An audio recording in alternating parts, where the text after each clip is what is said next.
Hello दोस्तों, आइए हम आपको पब्लिक न्यूसेंस के बारे में बताते हैं। पब्लिक न्यूसेंस यानी लोक उपताप। न्यूसेंस का अर्थ है किसी भी व्यक्ति को क्षोभ या डिस्टरबेंस या संतरास, कुल मिला जुला के क्षोभ या तकलीफ से, न्यूसेंस से किसी व्यक्ति को तकलीफ हो तो इससे निजात पाने के लिए, इससे छुटकारा पाने के लिए दीवानी प्रक्रिया संहिता की धारा 91 और राजस्व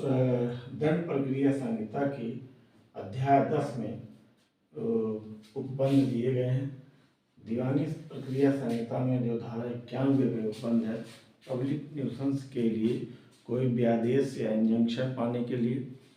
स्टे प्राप्त करने के लिए या कोई और उपचार प्राप्त करने के लिए शर्त ये है कि यहाँ पर एडवोकेट जनरल ऑफ स्टेट मुकदमा ला सकता है या कम से कम 2 या 2 से अधिक व्यक्ति मिलकर मुकदमा लाएंगे और न्यायालय की अनुमति होगी तभी केस संचित होगा, दावा दायर होगा और उपचार मिलेगा। आज हम आपको CRPC में जो अनुतोष प्राप्त होगा, जो आदेश दिया जाएगा कि ऐसा न्यूसेंस हटा दिया जाए या ख़त्म कर दिया जाए या उसे रोक दिया जाए, उसकी चर्चा करेंगे। तो लोक न्यूसेंस, पब्लिक न्यूसेंस हटाने के लिए अध्याय 10 में धारा 129 से लेकर 148 तक में उपबंध है, जिसमें लोक न्यूसेंस एक अलग स्पेसिफिक चैप्टर है जो धारा 133 से लेकर 145 तक में उपबंध वर्णित है। आइए देखते हैं इसमें प्राधिकारी कौन होगा जिसके आदेश से ऐसा उपताप या न्यूसेंस हटाया जाएगा। इसमें धारा 135 में DM, SDM और राज्य सरकार द्वारा कोई भी सशक्त अन्य कार्यपालक मजिस्ट्रेट, यानी इसमें जो मजिस्ट्रेट होगा वो न्यायिक मजिस्ट्रेट ना होकर कार्यपालक मजिस्ट्रेट होगा और उसमें DM सबसे बड़ा, उसके बाद SDM या फिर राज्य सरकार द्वारा सशक्त कोई अन्य मजिस्ट्रेट उसके द्वारा एम्पावर्ड हो, यानी डेलीगेटेड पावर होगी। अब ये कब कोई आदेश जारी करेंगे? आदेश पुलिस रिपोर्ट पर कि ऐसा कोई उत्ताप पाया जा रहा है या अन्यथा में किसी व्यक्ति द्वारा, चाहे वो प्रभावित हो या अप्रभावित हो, उसके सूचना पर भी ये कार्रवाई आरंभ की जा सकती है। और किन आधारों पर ये कार्रवाई संचित होगी, ये 135 में दिया गया है। कुल 6 आधार दिए गए हैं, जैसे किसी लोक स्थान या मार्ग, नदी या जल सारणी जो उपयोग में लाई जा रही हो या जो उपयोग में लाई जा सकती हो, इस पर कोई अवरोध या बाधा है तो उसे हटाने के लिए। दूसरे, व्यापार, कोई व्यापार है, उपजीविका है, चलाई जा रही हो, कोई माल है या कोई अन्य वस्तु रखी जा रही है जो स्वास्थ्य और सुख में हानिकर है, किसी व्यक्ति के लिए वो हजारडस है, खतरनाक है, संकटमय है, तो उसको प्रतिषिद्ध किया जाएगा। ऐसा व्यापार, उपजीविका या अन्य वस्तु को रोक दिया जाएगा, प्रोहिबिटेड कर दिया जाएगा या उसे रिमूवल कर दिया जाएगा, हटा दिया जाएगा। तीसरे आधार में कोई मकान का निर्माण हो रहा हो या किसी पदार्थ का डिस्पोजल हो रहा हो और वो पदार्थ ऐसा हो जो अग्निकांड या विस्फोट हो जाना जिससे संभावित हो, तो ऐसे मकान के निर्माण या पदार्थ के वहन को रोक दिया जाएगा या बंद करवा दिया जाएगा। इसमें खास तौर से छोटे मोटे उद्योग स्तर पर जो छोटे मोटे लघु उद्योग हैं, उनमें जैसे एसिड का काम हो, पटाखे का काम हो या इस तरह का कोई भी काम जो खतरनाक हो सकता है, उसे रोका या बंद किया जाएगा। चौथा है कोई भवन, तंबू, कोई प्रीमाइसेस हो, कोई बिल्डिंग हो, तंबू हो, स्ट्रक्चर हो या कोई वृक्ष हो जो जिसका गिरना हो, कमजोर या जर्जर हो, जिसका गिरना संभाव्य हो, प्रोबेबल हो, जो गिर सकता हो, likely to be fall down,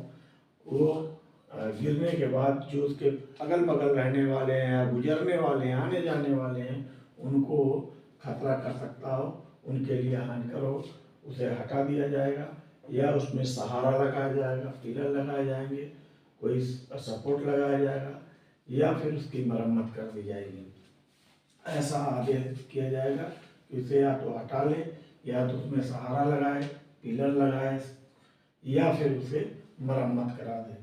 5वें नंबर पर है, कोई मार्ग है, उसके बगल में कोई कुआं या उत्खात है, खाई है, गड्ढा है, उसमें गिरने की आशंका हो अगल बगल रहने वाले आने जाने वाले लोगों को, तो ऐसा उस खाई या कुएं के किनारे फेंसिंग कर दी जाएगी या बाड़ लगवाई जाएगी। 6वें नंबर पर कोई भयानक जीव जंतु हो जो खतरनाक हो सकता है, किसी का जीवन संकटपन कर सकता है, तो ऐसे खतरनाक जंतु को या तो नष्ट कर दिया जाएगा या तो रोक दिया, रेस्ट्रेंट कर दिया जाएगा, परिबद्ध कर दिया जाएगा, परिरुद्ध बांध दिया जाएगा या उसका कोई डिस्पोजल कर दिया जाएगा ताकि वो खतरनाक न रह जाए। इन आधारों की कोई सूचना चाहे वो पुलिस रिपोर्ट पर हो या अन्यथा हो, कार्यपालक मजिस्ट्रेट को प्राप्त होती है। कार्यपालक मजिस्ट्रेट में हमने बताया डीएम, एसडीएम या राज्य सरकार द्वारा एम्पावर्ड कोई अन्य कार्यपालक मजिस्ट्रेट, तो वो मजिस्ट्रेट एक प्रारंभिक आदेश देगा और उसमें उस व्यक्ति को जिसके ऊपर आरोप लगाया गया है उनको एक नोटिस देगा। नोटिस समन की तरह तामील होगी और उनसे अपना पक्ष रखने के लिए अधिवक्ता के माध्यम से या स्वयं और साक्ष्य देने के लिए कहा जाएगा और वो अगर उपस्थित होते हैं तो अपना साक्ष्य देंगे। साक्ष्य पर विचार करने के बाद अगर ये स्थिति नहीं पाई जाती है तो कार्रवाई रोक दी जाएगी, अदरवाइज कार्रवाई फाइनल कर दी जाएगी और अंतिम आदेश पारित कर दिया जाएगा। अंतिम आदेश पारित करने में इन्हीं सब चीज़ों का जो उपचार है, जो रेमेडी है, वो यही होगा, या अवरोध हटाएं, प्रतिषिद्ध कर दें या उसे हटा दें, रोकें या बंद कर दें या हटा दें, मरम्मत कर दें, जैसा जो आधार होगा उन्हीं की तरह उनका उपचार किया जाएगा। तो आइए हम देखते हैं धारा 134 में सूचना की तामील। जब कोई इस तरह का परिवाद किया जाएगा तो मजिस्ट्रेट प्रारंभिक आदेश जारी करते हुए उस आदमी को सूचना, जो आरोपित है कि उसने ऐसा काम किया है जिससे उत्ताप हो रहा है, न्यूसेंस क्रिएट हो रहा है, तो उसको तामील कराया जाएगा और वो व्यक्ति अपना पक्ष रखेगा। गुण दोष के आधार पर, मेरिट के आधार पर सुनवाई बिल्कुल कॉम्प्लिकेटेड नहीं है, सरसरी सुनवाई है और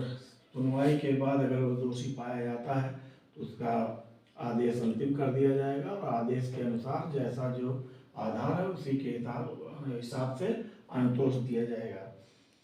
अब इसमें इस सच्चाई को जानने के लिए, मैटर ऑफ फैक्ट जानने के लिए स्थलीय निरीक्षण हो सकता है या किसी विशेषज्ञ से उस पर सुपरविजन कराया जा सकता है, रिपोर्ट ली जा सकती है और अंतिम आदेश होने के बाद एक और आदेश उसी में लगायत जारी किया जाएगा कि ये काम दोबारा नहीं होगा या पुनः चालू नहीं या अनवरत चालू नहीं, कंटिन्यू किया नहीं जा सकता। ऐसा नहीं है कि एक बार रोक दिया तो बार बार मुकदमा करना पड़े और बार बार ये रोक लगानी पड़े, अवरोध हटाना पड़े आदि आदि। तो लगे हाथ उसमें एक आदेश और होना चाहिए कि इसकी पुनरावृत्ति भी आप नहीं करोगे। ऐसा नहीं है कि एक बार हो गया तो फिर दोबारा करें और फिर से एक परिवाद दाखिल करना पड़े। तो ये हमारा न्यूसेंस धारा 133 से 143 में दिया गया है, जिसमें स्थलीय जांच और विशेषज्ञ से उसका परीक्षण कराना ये भी शामिल है। इसके में नोटिस महत्वपूर्ण है, नोटिस जरूर जानी चाहिए। अगर नोटिस नहीं जाती है तो एक पक्षीय आदेश होने पर आप जो है वाद दायर दाखिल, रिकॉल, वाद दायर नहीं होता, फौजदारी मामलों में रिकॉल होती है। तो फिर मिलते हैं आपके अगली टॉपिक के साथ।